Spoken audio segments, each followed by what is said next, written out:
This is Kellen with Mountains to Sound. I'm up here on a roof in Renton, checking out this chimney here. When you get a little closer to it, you can see in between the bricks how big these gaps are here. So some of this mortar is just old mortar that's kind of chipped away and fallen out over time. So going all the way down here, this stuff's starting to get loose right here.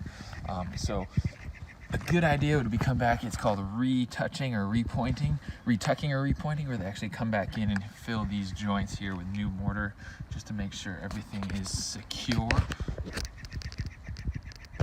So this is one thing, another reason why it's good to get a home inspection. And thank you for watching.